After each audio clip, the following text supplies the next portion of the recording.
Hi friends, എല്ലാവർക്കും നമ്മുടെ പുതിയ വീഡിയോയിലേക്ക് സ്വാഗതം. ഇന്ന് ഞാൻ വന്നിട്ടുള്ളത് ഒരു നാടൻ വിഭവമായിട്ടാണ് കേട്ടോ. മറ്റൊന്നുമല്ല, നല്ല തേൻ വരിക്ക ചക്കപ്പഴം കൊണ്ട് തയ്യാറാക്കിയ കുമ്പിളപ്പത്തിൻ്റെ റെസിപ്പിയുമായിട്ടാണ് കേട്ടോ. നമ്മൾ പല രീതിയിൽ കുമ്പിളപ്പം തയ്യാറാക്കാറുണ്ടെങ്കിലും ഞാൻ ഇന്ന് ഇവിടെ ഒരു പ്രത്യേക രീതിയിലാണ് തയ്യാറാക്കി കാണിക്കുന്നത്. വീഡിയോയിൽ പറഞ്ഞിരിക്കുന്ന പോലെ തയ്യാറാക്കുകയാണെങ്കിൽ നല്ല പെർഫെക്റ്റ് ടേസ്റ്റിൽ കുമ്പിളപ്പം തയ്യാറാക്കിയെടുക്കാം. അപ്പോൾ ഇനി ഒട്ടും താമസിക്കാതെ തന്നെ ഈ കുമ്പിളപ്പം അല്ലെങ്കിൽ ചക്കയപ്പം തയ്യാറാക്കുന്നത് എങ്ങനെയെന്ന് നോക്കാം. ഈ കുമ്പിളപ്പം തയ്യാറാക്കാൻ വേണ്ടി ഞാനിവിടെ ഏകദേശം 2 കപ്പ് പഴുത്ത ചക്കപ്പഴമാണ് കേട്ടോ എടുത്തിട്ടുള്ളത്. ഞാനിവിടെ വരിക്കച്ചക്കപ്പഴമാണ് എടുത്തിട്ടുള്ളത്. നിങ്ങൾക്കിതിന് പകരമായി കൂഴച്ചക്കപ്പഴം വേണമെങ്കിലും എടുക്കാം. പക്ഷേ ഈ ഒരു രീതിയിൽ തയ്യാറാക്കാൻ വരിക്കച്ചക്കപ്പഴമാണ് കേട്ടോ ഏറ്റവും നല്ലത്.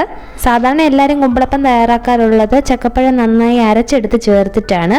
പക്ഷെ ഞാനിന്നിവിടെ വ്യത്യസ്തമായിട്ട് ചക്കപ്പഴം വരട്ടിയെടുത്തിട്ടാണ് തയ്യാറാക്കുന്നത് കേട്ടോ. അതിനുവേണ്ടി ചക്കപ്പഴം ചെറിയ പീസസായി കട്ട് ചെയ്ത് ഒരു പാൻ സ്റ്റവിൽ വെച്ച് പാൻ ചൂടായി വരുമ്പോൾ അതിലേക്ക് ഈ ചക്കപ്പഴം ഇട്ട് കൊടുക്കുക കേട്ടോ. ഇനി ഇത് മീഡിയം ഫ്ലെയിമിൽ വെച്ച് ചക്കപ്പഴം ഒന്ന് നന്നായിട്ട് വരട്ടിയെടുക്കാം. ചക്കപ്പഴത്തിലുള്ള വെള്ളമൊക്കെ നന്നായിട്ട് ഒന്ന് വറ്റി വരുമ്പോൾ ഇതിലേക്ക് 1 ടേബിൾ സ്പൂൺ നെയ്യൂടെ ഒഴിച്ചു കൊടുക്കുക കേട്ടോ. നെയ്യൂടെ ചേർത്ത് ഒന്നുകൂടെ ഒന്ന് വരട്ടിയെടുക്കാം. ഒരുപാടങ്ങ് വരട്ടിയെടുക്കേണ്ട ആവശ്യമില്ല. നമ്മൾ കുമ്പിളപ്പം കഴിക്കുന്ന ഒരു സമയത്ത് ഈ ചക്കപ്പഴം കടിക്കാൻ കിട്ടുന്ന രീതിയിൽ വേണം നമുക്കിത് വരട്ടിയെടുക്കാൻ. ഇങ്ങനെ വരട്ടി നമ്മൾ കുമ്പിളപ്പം തയ്യാറാക്കുകയാണെങ്കിൽ ഒരു പ്രത്യേക ടേസ്റ്റ് ആണ് കേട്ടോ.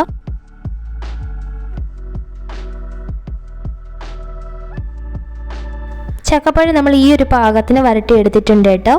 ഇതിലേക്ക് ഇനി 1 ടീസ്പൂൺ ചുക്കുപൊടിയും 1/2 ടീസ്പൂൺ ചെറുജീരകപ്പൊടിയും 1/2 ടീസ്പൂൺ ഏലക്കപ്പൊടിയും ചേർത്ത് കൊടുക്കാം.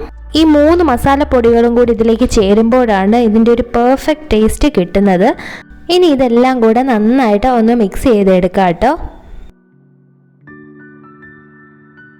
ഇതിപ്പോൾ എല്ലാം കൂടി നന്നായിട്ട് മിക്സ് ആക്കി എടുത്തിട്ടുണ്ട്. ഇനി ഫ്ലെയിം ഓഫ് ചെയ്തതിന് ശേഷം ഈ ചക്ക വരട്ടിയതൊന്ന് തണുക്കാൻ വേണ്ടി മാറ്റി വെക്കാം കേട്ടോ. ഇതിപ്പോൾ ഈ ചക്ക വരട്ടിയതൊക്കെ നന്നായിട്ട് തണുത്തിട്ടുണ്ട്. ഇതിലേക്ക് ഇനി നമുക്ക് ശർക്കരയാണ് ചേർത്ത് കൊടുക്കേണ്ടത്. ഞാനിവിടെ 1/4 കപ്പ് ശർക്കര പൊടിയാണ് കേട്ടോ ചേർത്ത് കൊടുക്കുന്നത്.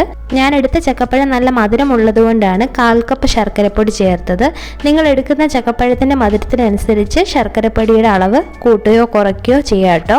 പിന്നെ എൻ്റെ കയ്യിൽ ഫ്രഷ് ആയിട്ടുള്ള ശർക്കര പൗഡറാണ് കേട്ടോ ഉള്ളത്. അതുകൊണ്ടാണ് ഞാൻ ഈ ഒരു പൗഡർ ഡയറക്റ്റ് ആയിട്ട് ചേർത്തത്. നിങ്ങളുടെ കയ്യിൽ ശർക്കരയായിട്ടാണ് ഉള്ളതെങ്കിൽ കുറച്ച് വെള്ളം ചേർത്ത് ശർക്കര പാനിയാക്കി തിക്കായി ഇതിലേക്ക് ചേർത്താലും മതി. ഇനി ഇതിലേക്ക് ചേർത്ത് കൊടുക്കുന്നത് 1/4 കപ്പ് വറുത്ത അരിപ്പൊടിയാണ് കേട്ടോ. അതായത് ഇടിയപ്പത്തിനും പത്തിരിക്കും ഒക്കെ ഉപയോഗിക്കുന്ന ഒരു ഫൈനായിട്ടുള്ള അരിപ്പൊടിയില്ലേ, അതാണ് കേട്ടോ ഞാനിവിടെ ഉപയോഗിച്ചിട്ടുള്ളത്. ഈ അരിപ്പൊടി കുറേശ്ശെയായിട്ട് ചേർത്തിട്ട് നമുക്ക് ഇതെല്ലാം കൂടെ നന്നായിട്ട് ഒന്ന് മിക്സ് ചെയ്തെടുക്കാം. മാവ് കുഴയ്ക്കുന്ന സമയത്ത് ടൈറ്റായിട്ട് ഫീൽ ചെയ്യുന്നുണ്ടെങ്കിൽ 1-2 ടേബിൾ സ്പൂൺ വെള്ളം കൂടെ ആഡ് ചെയ്യാം കേട്ടോ. ഇതുപോലെ ശർക്കര പൊടി യൂസ് ചെയ്ത് കുഴയ്ക്കുമ്പോൾ മാവ് ടൈറ്റായിട്ട് തോന്നുന്നെങ്കിൽ 1-2 ടേബിൾ സ്പൂൺ വെള്ളം കൂടെ ആഡ് ചെയ്ത് മിക്സ് ചെയ്തെടുത്താൽ മതി. ഇനി ഇതിലേക്ക് 1 കപ്പ് തേങ്ങ ചിരകിയതൂടെ ചേർത്ത് എല്ലാം കൂടി ഇനി നമുക്ക് നന്നായിട്ട് ഒന്ന് മിക്സ് ചെയ്തെടുക്കാം. സ്പൂൺ കൊണ്ട് കറക്റ്റായിട്ട് മിക്സ് ആവാത്തതുകൊണ്ട് ഞാൻ കൈ കൊണ്ട് തന്നെ ഒന്ന് നന്നായിട്ട് മിക്സ് ചെയ്തെടുക്കുവാണ് കേട്ടോ. ഇപ്പോൾ ചക്ക വരട്ടിയതും അരിപ്പൊടിയും തേങ്ങ ചിരകിയതും എല്ലാം കൂടെ നന്നായിട്ട് മിക്സ് ആക്കി എടുത്തിട്ടുണ്ട്. നമ്മൾ ഇതിലേക്ക് ചക്കപ്പഴം അരച്ച് ചേർക്കാതെ ജസ്റ്റ് ഒന്ന് വരട്ടി ചേർത്തത് കൊണ്ട് തന്നെ നമ്മൾ ഈ അപ്പം തയ്യാറാക്കുമ്പോൾ അതിൻ്റെ ഇടയ്ക്കിടയ്ക്ക് ഇങ്ങനെ ചക്കപ്പഴം കടിക്കാനായിട്ട് കിട്ടും. ഇങ്ങനെ ചക്കയപ്പം ഉണ്ടാക്കുമ്പോൾ ഒരു പ്രത്യേക ടേസ്റ്റാണ് കേട്ടോ. ഇനി നമ്മൾ ഈ ഒരു കുമ്പിളപ്പം തയ്യാറാക്കുന്നത് ഈ വഴനയില ഉപയോഗിച്ച് കുമ്പിൾ കുത്തിയിട്ടാണ് കേട്ടോ. നമ്മൾ ഈ ഒരു കുമ്പിളപ്പം ഈ ഒരു ഇലയിൽ കുമ്പിൾ കുത്തി തയ്യാറാക്കുമ്പോഴാണ് നല്ല പെർഫെക്റ്റ് ആയിട്ടുള്ള ഫ്ലേവറും ടേസ്റ്റും കിട്ടുന്നത്. അപ്പം ഈ ഒരു വഴനയില നമ്മൾ ഇതുപോലെ കുമ്പിൾ കുത്തിയതിന് ശേഷം നമ്മൾ മിക്സ് ചെയ്ത് വെച്ചിരുന്ന ആ മാവ് ഒരു സ്പൂണിൽ ഇതേപോലെ എടുത്ത് അതിലേക്ക് നിറച്ചു കൊടുക്കാം. അതിനുശേഷം മുകൾ ഭാഗം ഇതേപോലെ മടക്കി ഒന്ന് കവർ ചെയ്തെടുക്കാം കേട്ടോ. ഇതേപോലെ നമ്മൾ തയ്യാറാക്കി വെച്ചിരുന്ന മാവ് മുഴുവൻ കുമ്പിൾ കുത്തി അതിലേക്ക് നിറച്ച് വെക്കാം.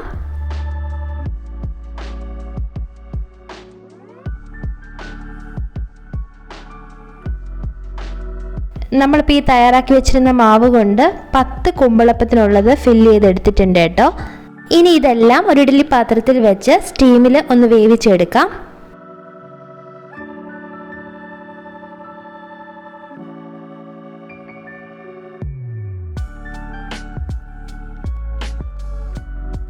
ഇതിപ്പോൾ ഒരു 15 മിനിറ്റ് നമ്മൾ വേവിച്ചെടുത്തിട്ടുണ്ട്.